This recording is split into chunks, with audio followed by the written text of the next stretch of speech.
Have you ever been hurt so deeply that you said to yourself, I'll never trust anyone like that again?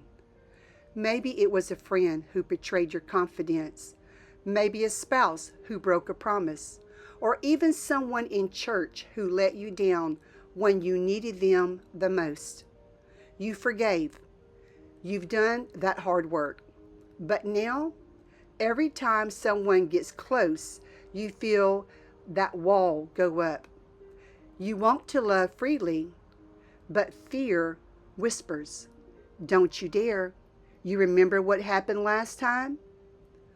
If that's where you are today, this message is for you. Because God never meant for you to live locked behind fear. He wants to teach you how to trust again, wisely, not blindly, courageously, not carelessly. Stay with me through the end because I'm going to give you 5 biblical steps that will help you open your heart again without losing your peace. Let's take a look at someone in the Bible who knew what betrayal felt like. Peter. Peter loved Jesus deeply. He walked with him, learned from him, and boldly declared, I'll never deny you. But when pressure came, Peter did the very thing he swore that he would never do. 3 times he denied even knowing the Lord. And when that rooster crowed, the scripture says Peter went out and wept bitterly. That's in Matthew 26:75. Can you imagine the guilt, the shame, the heartbreak? How could Jesus ever trust Peter again? And maybe Peter thought, how could I ever trust myself again? But here's the beauty. After his resurrection, Jesus did not avoid Peter. He restored him. 3 times he asked, Lovest thou me? Not to shame him, but to heal him. And then Jesus gave Peter a new purpose. Feed my sheep. John 21, verse 17. That's what God does. He meets us at our brokenness and shows us how to love again through His love. Can I ask you something? Has fear ever made you shut down emotionally, even toward people who maybe have not even hurt you at all? If you can relate, just type in the comments, Lord, teach me to trust again. Because that's where healing begins, when we begin to open up and with honesty, we come before the Lord. So how do you learn to trust again after being hurt so much, so bad? Well, let's walk through 5 biblical steps that can help you rebuild trust, not on emotion, but on truth. Trust in the Lord with all thine heart, and lean not into your own understanding. In all your ways acknowledge Him, and He shall direct your path. Proverbs 3, verse 5 and 6. When we have been betrayed, we often shift our trust away from people, but not necessarily toward God. We become cautious, self-protective, and try to control outcomes. But healing begins when we make a divine exchange. I no longer depend on people for my peace. I depend on God for my guidance.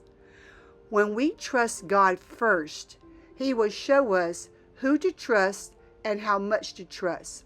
Because true wisdom is not closing our hearts.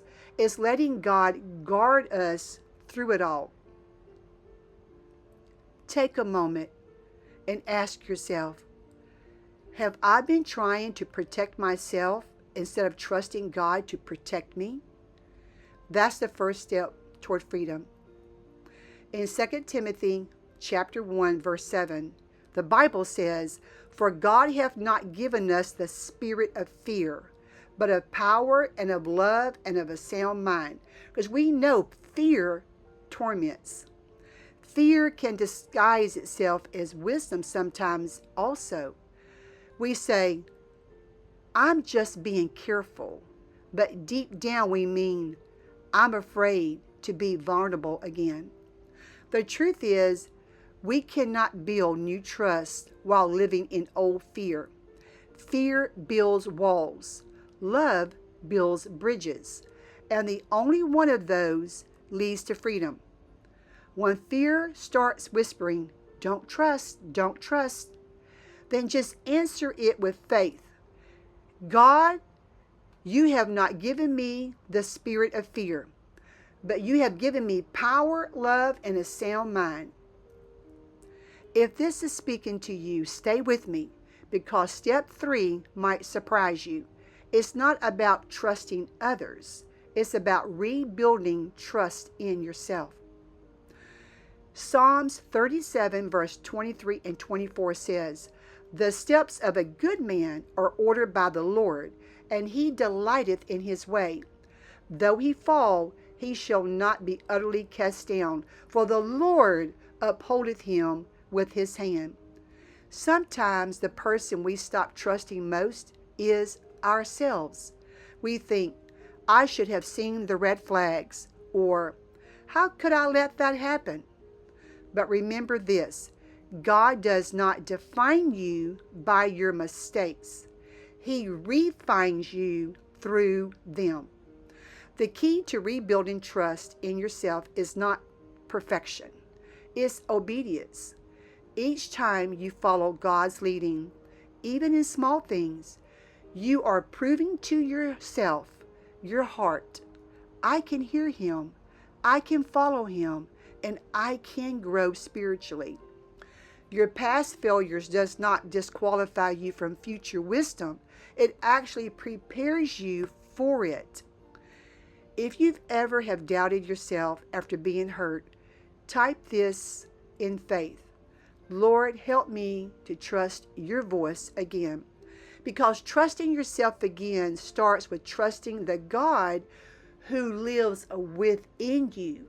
Because as a believer in Christ, he has given us the power of his Holy Spirit that comes and dwells and resides on the inside of us.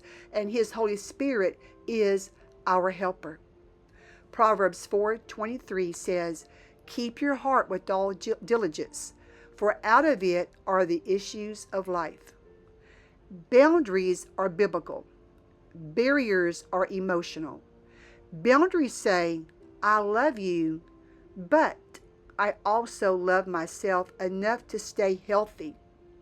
Barriers say, I'll never let anyone in again. When Jesus restored Peter, he did not pretend the betrayal never happened. He addressed it in love. That's what healthy trust looks like. Honest conversations, consistent fruit, and patient rebuilding. You can forgive fully and still move slowly. That's not bitterness, that's wisdom. Boundaries honor both love and truth. My friend, take a second and think of someone you may need to rebuild trust with. Ask the Lord, Lord, show me what healthy boundaries look like here. And you know what? The Lord will give you peace where there was once confusion. Joshua 1 verse 9 says, "Have not I commanded thee? Be strong and of a good courage. Be not afraid, neither be thou dismayed. For the Lord thy God is with thee whithersoever thou goest." It takes courage to love again after you have been hurt. But courage is not the absence of fear. It's trusting God in the middle of it. There will always be a risk in relationships. Always. But there's a greater risk in closing yourself off completely, because love is where life flows. And when you let God lead, he will surround you with the right people at the right time for the right purpose. You may have been betrayed by someone before, but you are safe in Jesus. My friend, we all have to learn how to forgive. We have to learn how to let God restore our hearts. Now, this is a season to trust again, not in our own understanding, but in the one who holds our futures. Don't let yesterday's pain decide tomorrow's peace. God has new relationships, new assignments, and new joy waiting on the other side of your fear. Before we close, I want to pray for you, especially if you're saying, Lord, I want to trust again, but I don't know how. My friend, let's take a moment and let's agree together in prayer, shall we? Dear Heavenly Father, we thank you for being our safe place. You see every wound, every broken trust, every guarded heart. Today, we lay down fear. We choose to trust you first. Teach us, Lord, to love again, wisely, courageously, and without fear. Show us how to rebuild trust in others your way. Heal the places that we have closed off and replace fear with faith. In the precious holy name of Jesus Christ, our Lord and Savior, amen. My friend, if this message has spoke to your heart today, please take a moment to like, share, and subscribe, and tell someone in the comments, God is teaching me to trust again. Your words might be the encouragement another broken heart needs to see and read today. Because remember this, you can love again without fear when you trust the one who never fails. The Lord bless you and keep you. May his face shine upon you. And remember, follow Jesus daily.